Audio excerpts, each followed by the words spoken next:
बनी नहीं। किससे हुआ था? कोई था महाराज जी पहले जीवन में? था कि थी? थी नहीं, थी वीडियो को पूरा देखिए। थी, अभी नहीं है। नहीं अभी नहीं है। चली गई क्या? नहीं ऊपर थोड़ी गई है महाराज जी, हमसे दूरी हो गई वो। अच्छा, ब्रेकअप हो गया। ब्रेकअप हो गई। ओ भाई ब्रेकअप हो गया। तो प्यार उससे हुआ था आपको? उस वक्त तो लगता था, अब टूट गया तो बीच बीच में जैसे रात को तो आपको उस लड़की से प्यार हो गया, माँ से प्यार नहीं हुआ आपको? जब मैंने कहा कि प्रेम किया आपने किसी से, तो आपको उस लड़की की याद आई, माँ की याद नहीं आई? देखो नहीं आई, देख लो भाई, वीडियो को पूरा देखिएगा। आपको उस लड़की से प्यार तो हो गया, माँ से नहीं हुआ। यही युवा, अब आपने पूछा युवाओं को बताओ, युवाओं को क्या बताओ, आप तो खुद युवा है। सही बात। अब आप जैसे युवा, माँ से तो प्यार होता नहीं आप युवाओं को, है ना? एक लड़की थी, उससे प्यार हुआ था। क्यों? अरे माँ ने तो तुम्हारा मलमूत्र धोया है, माँ ने तुम्हारी मालिश करी है, तुम्हारी माँ ने जितना तुम्हारे लिए किया है, क्या उस लड़की ने किया था? वो तो बीचों बीच आई।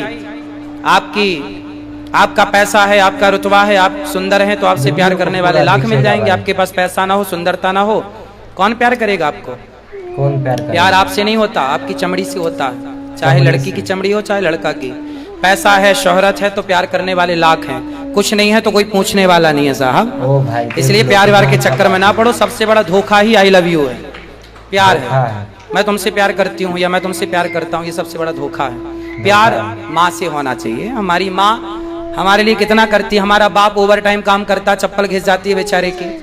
एक पिता से प्यार नहीं हुआ, एक माँ से प्यार नहीं हुआ। और आज के लड़के एक लड़का लड़की से प्यार करते हैं। अब बताओ इन लड़कों को मैं क्या समझाऊं? ये जानते हैं प्यार की परिभाषा? जानते होते तो अपनी प्रेमिका के लिए अपनी माँ के प्रेम को ना त्यागते। अपनी प्रेमिका के लिए 4 साल 2 साल से मिली एक लड़की के लिए अपनी माँ के प्यार को ना ठुकराते। अब ये प्यार क्या समझेंगे? इन्हें प्यार क्या बताएं? क्या बताएं? प्यार तो माँ है। जब आप पेट में थे ना अपनी माँ के, उसने आपको देखा भी नहीं था कि आप गोरे हैं कि काले हैं, लंगड़े हैं कि अंधे हैं, लेकिन तब से उसने आपसे प्यार करना स्टार्ट किया। तब से, इसलिए प्यार को अंधा कहा जाता है। प्यार अंधा होता है। क्यों? क्योंकि माँ बिना देखे अपने बच्चे से प्यार करना स्टार्ट कर देती है। सही बात है, इसलिए प्यार अंधा होता है। लेकिन वही लड़के जो माँ के गर्भ से बाहर आते हैं, माँ दूध पिलाती है, क्या नहीं करती माँ। जब आप बाप बनेंगे, जब एक आपका बच्चा होगा, तब आप देखना कि एक स्त्री बच्चे के लिए कितना बलिदान देती है। ये लड़कों को आज तक कुछ नहीं पता, कुछ नहीं पता। ये जब बाप बनेंगे, एक माँ बनेंगे, रात रात बच्चा रोता है, माँ जाग के सुलाती है। कितना त्याग होता है एक स्त्री का बच्चे पालने। यूं ही बच्चे नहीं पलते साहब, आप पल गए, बड़े हो गए, यूं ही नहीं हो गए। बहुत बलिदान था आपके पीछे आपकी माँ का। लेकिन दुर्भाग्य है कि आज की युवा पीढ़ी को उस माँ से प्यार नहीं हो रहा है। नहीं हो महाराज जी, मुझे अपनी माँ से बहुत प्रेम है। मेरी तो आपने माँ का जिक्र क्यों नहीं किया? वो संदर्भ यूथ के हिसाब से भी होता है। मेरी माँ ने बाद में देखना है, मुझे बोलेंगे कि महाराज जी ने बोल दिया।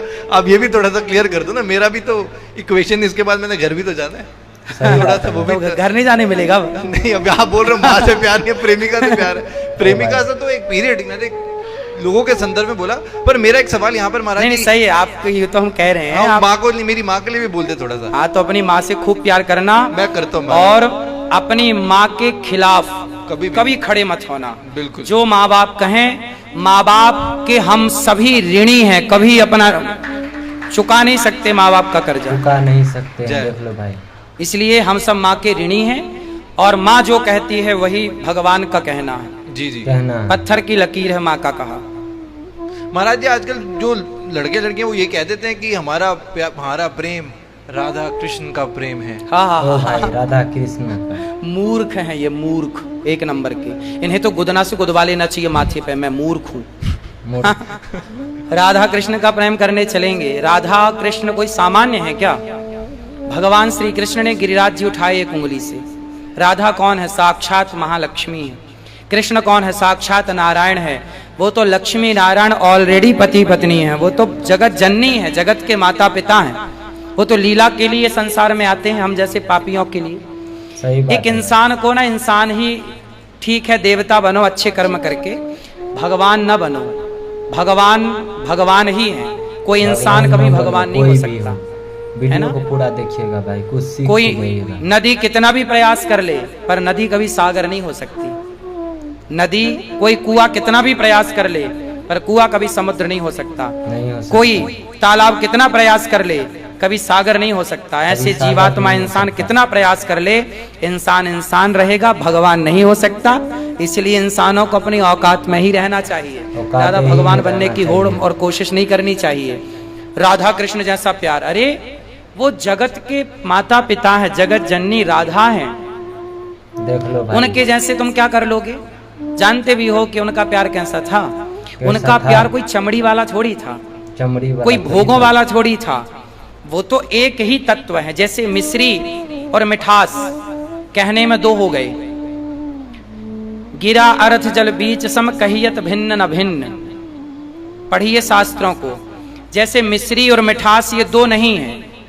क्या मिश्री से मिठास को अलग किया जा सकता है? जैसे मिश्री को मिठास से अलग नहीं किया जा सकता, उसी तरह राधा और कृष्ण ये दिखने में दो हैं, व्यवहार में तत्व की दृष्टि में दोनों एक हैं। अब ये एक हैं, अब आज के लड़का लड़की तो कुछ भी कहें, धन्यवाद।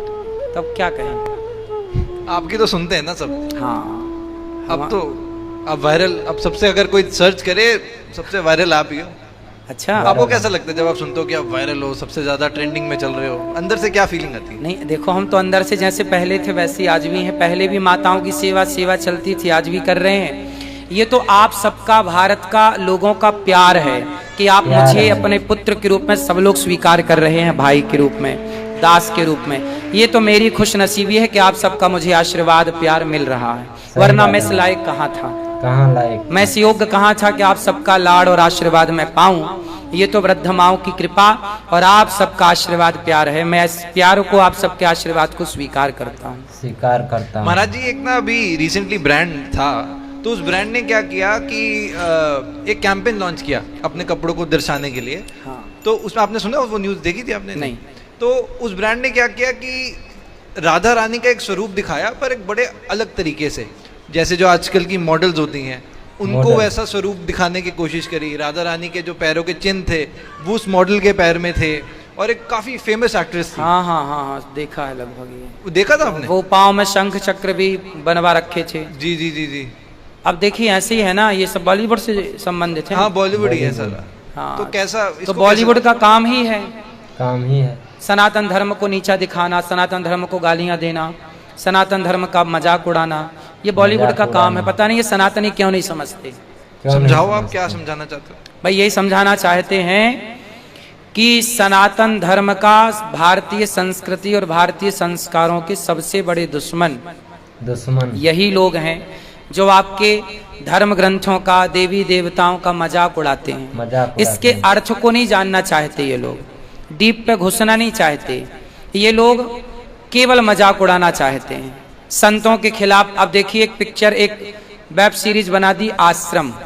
आश्रम, आश्रम एक मूवी है। मूवी है। उस आश्रम। मूवी को देखे जो हो बच्चा क्या? देख लेगा वो संतों से नफरत करने लग जाएगा। ओ भाई, अब जब संतों से नफरत करने लग जाएगा बचपन से, तो फिर वो कहाँ गीता पढ़ने जाएगा, कहाँ गीता और ज्ञान की बातें संतों से सीखेगा, क्योंकि संतों से तो उससे नफरत हो गई। तो ये बॉलीवुड आपके बच्चों को संतों से नफरत करा के वो अपनी ओर खींचना चाहते हैं, क्योंकि उन्हें तो शराब बेचनी है, गुटखा बेचना है, अंडा बेचना है, उन्हें तो जुआ बेचना है। तो आपके बच्चों को संतों से जुड़ने नहीं देना चाहते। संतों से आपके बच्चे जुड़ जाएंगे तो गुटखा शराब छोड़ देंगे तो उनकी दुकानें बंद हो जाएंगी। तो वो ऐसी मूवियां बनाते हैं जिससे आपके बच्चों के अंदर संतों के प्रति घृणा पैदा हो, नफरत हो।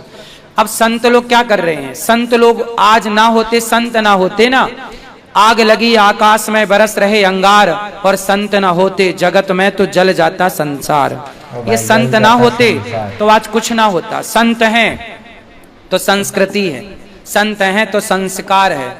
क्या आप भूल जाओगे तुलसीदास जी का एहसान?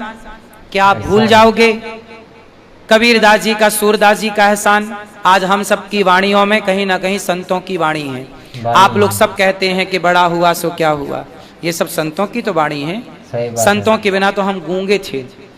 हम सबको वाणी देने वाले संत हैं, इसलिए संतों का बड़ा एहसान है। महाराज जी, आप श्री वृंदावन धाम में ही हैं। लोग कहते हैं कि जो आजकल वृंदावन धाम बन रहा है वो रील्स की वजह से एक लोगों को बस शो ऑफ करना है कि रील्स में आ रहे। तो क्या ये जो रील्स वाली भक्ति है ये असल में भक्ति है कि नहीं? ओ भाई, असली में भक्ति तो देखो अपनी जगह है कि नहीं ये तो ईश्वर जाने। भक्ति आपके अंदर कितनी भक्ति है ये मैं नहीं जान सकता, ये केवल ईश्वर जानते हैं। रही बात रील्स की, तो आते हैं लोग रील्स बनाते हैं, ठीक है, एक दो तो ठीक है कि आपने चीजों को देखा और दिखाना चाहा, यहाँ तक सही है। लेकिन आप आए हैं तो गहराई से वृंदावन को समझिए कि वृंदावन क्या है, निधिवन क्या है, सेवा कुंज क्या है, राधा रमण जी कौन है, बिहारी जी कौन है, इनको गहराई से समझिए। वृंदावन ना जैसा दिख रहा है ऐसा नहीं है। वृंदावन को देखने के लिए ना एक भक्ति की आंखें चाहिए, एक ज्ञान के चक्षु चाहिए, जिनसे ये वृंदावन को देखा जा सकता है। बिना सत्संग के, बिना भक्ति के देखा नहीं जा सकता। इसलिए उसके लिए पहले सत्संग में डूबना पड़ेगा, फिर आप जान पाएंगे कुछ। तो यहाँ पे कहते हैं जो ब्रजवासी होते हैं, पहले से ही कहते हैं कि ब्रजवासियों का स्वरूप बड़ा ऊपर होता है। तो ब्रजवासियों का उनके अंदर क्या ऐसा खास है जो ब्रजवासी में है? और भाई ब्रजवासी तो वो हैं जिनके संग भगवान श्री कृष्ण खेले हैं, खाए हैं। ब्रजवासियों को अपनी पीठ में बिठा के भगवान चले हैं। तो भगवान का जितना महत्व है वृंदावन में, उतना ही महत्व वृंदावन में ब्रज के ब्रजवासियों का है। सही बात है भाई। कृष्ण का जितना महत्व है उतना ही, क्योंकि ये कृष्ण के सखा हैं। जितनी यहाँ वृंदावन की गोपियां हैं, आज भी ब्रजवासी हैं, वो ब्रज के कृष्ण के सखा हैं। और जो ब्रजवासिनी है, जो यहाँ ब्रजवासियों की बहन है, बेटियां हैं और पत्नी हैं, वो सारी भगवान की वही परिकर है, वही गोपियों का परिकर है, इस रूप में प्रकट है। अब ये बाहरी दृष्टि से तो हम एक सामान्य स्त्री ही समझेंगे, लेकिन जब गहराई से मानो तब पता चलता है कि ब्रजवासी और ये देखते रहिए, यहाँ की मिट्टी, यहाँ का वातावरण, यहाँ के बच्चे, यहाँ का कुत्ता, यहाँ के पक्षी, यहाँ के बिल्ली भी सामान्य नहीं है। वृंदावन के वृक्ष को मर्म न जाने कोई, डाल डाल और पात पात में राधे राधे होए। ये महिमा है। जय श्री राधे। जो राधा नाम ना हो तो रसराज विचारो रोतो, ना हो तो कृष्ण अवतार जपे जा राधे राधे। या वृंदावन की लीला मत जानो गुड़ को चीला, या मैं ऋषि मुनि गए हार जपे जा राधे राधे। ये वृंदावन की लीला है, ये गुड़ को चीला ना लाला। ये वृंदावन की लीला सबके समझ की परे है, सबको समझ। ये आप समझवे की ताई आए हैं तो या ब्रज में आए के नेक संतों के चरणों में डुबकी लगानो पड़े। नेक कछु दिन रहो वृंदावन में और ब्रजवासियों के टुकड़े खाओगे तो वृंदावन समझ पाओगे। महाराज जी, वृंदावन धाम में जैसे कि बहुत लोग आते हैं, तो ऐसे कौन सी चीजें हैं जिससे कि उनको बचना चाहिए कि वो दोष ना हो जाए? दोष न हो जाए, अपराध हैं कुछ। जैसे वृंदावन धाम में आके थूकना, लोग आते थूकते रहते हैं, नहीं थूकना चाहिए। नहीं। चाहे जहाँ, ये धाम है, धाम है। वृंदावन आए हैं, चाहे जहाँ, यहाँ भी आके लोग सिगरेट पीते हैं, कुछ लोग यहाँ भी आके गुटखा खाते हैं, कुछ लोग गुटखा खाते हैं। भाई ये धाम है, यहाँ किया गया पुण्य 100 गुना है और यहाँ किया गया पाप भी 100 गुना है। 100 गुना है। ना यहाँ का किया गया पुण्य किसी के टाले टलेगा, ना यहाँ किया गया पाप किसी के टाले टलेगा। इसलिए यहाँ पापों से बचना चाहिए, छल कपट से बचना चाहिए, निंदा चुगली से बचना चाहिए। वृंदावन में आके संतों का अपमान नहीं करना चाहिए, संतों की आलोचना नहीं करनी चाहिए, ओ भाई, गंदगी नहीं फैलानी चाहिए। और वृंदावन का स्वरूप जैसा है उस स्वरूप का आनंद से दर्शन करना चाहिए। आनंद से कुछ लोग आते हैं लड़ने लग जाते हैं, अपने स्वभाव से बाहर नहीं निकल पाते। ये सब व्यवहार गलत है। हम भाव लेकर आए हैं तो कण कण में कृष्ण को देखने का प्रयास करें।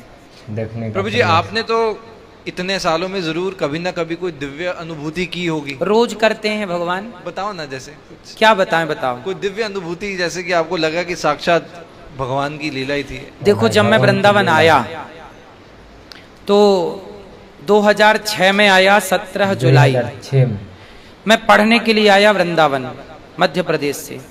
तो मैं जिस आश्रम में पढ़ने आया, वहाँ के मैनेजर ने, वहाँ के व्यक्ति ने मना कर दिया कि आपको यहाँ नहीं रखा जाएगा। अच्छा। क्योंकि यहाँ पे जगह पूरी हो चुकी है। तो फिर हम लोग वापस, पिताजी हमारे लेकर घर जाने लगे वापस। तो हम, पिताजी बोले कि चलो चल ही रहे हैं तो बिहारी जी का दर्शन करावें। तो पिताजी बिहारी जी का दर्शन लेकर के मुझे गए और मैंने बिहारी जी का दर्शन किया पहली बार।